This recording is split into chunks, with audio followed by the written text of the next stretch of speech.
السلام علیکم ورحمۃ اللہ وبرکاتہ۔ میں آپ کا روحانی معالج محمد عرفان چشتی قادری نقشبندی سہروردی۔ آج کا میرا موضوع ہے جادو یا سحر کیا ہے۔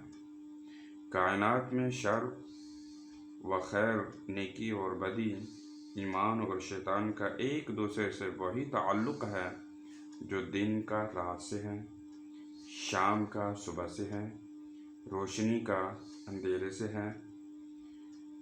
ایک کے بغیر دوسرا ناممکن بلکہ بے وجود اور فضول ہے۔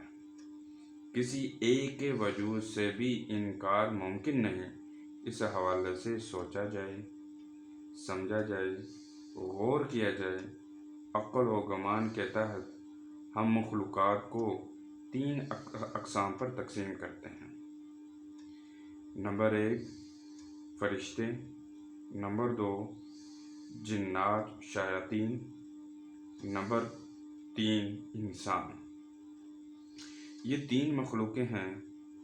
اللہ تبارک تعالیٰ نے نمبر 1 جو مخلوق ہے، فرشتوں کی جو مخلوق ہے، اس کے اندر اللہ تبارک تعالیٰ نے فطری طور پر نیکی کا مادہ ڈالا ہے۔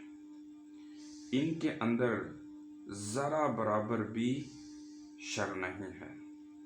یہ نیکی کا ہی حکم دیتے ہیں، نیکی کے کاموں میں ہی اللہ تبارک تعالیٰ کی نیکی کے اندر ہی لگے ہوئے ہیں۔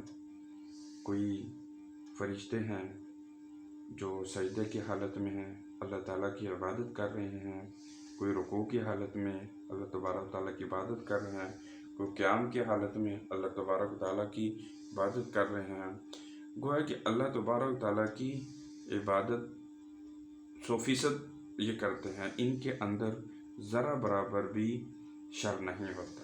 دوسری مخلوق جنات، شیاطین، خبیث ارواح، ان کے اندر اللہ تبارک تعالیٰ نے شر کا مادہ رکھا ہے۔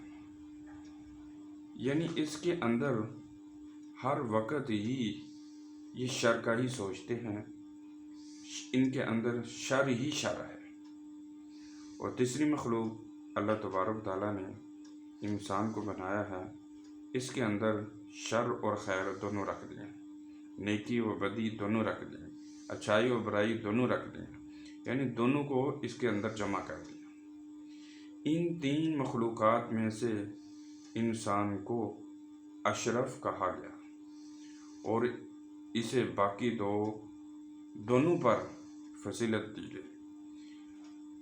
تاہم یہ اصل قانون ہے کہ انسان توفیق خدائے رحیم کے بغیر باقی 2 مخلوقات کو نہ دیکھ سکتا ہے، نہ ان کے ساتھ کوئی واسطہ رکھ سکتا ہے۔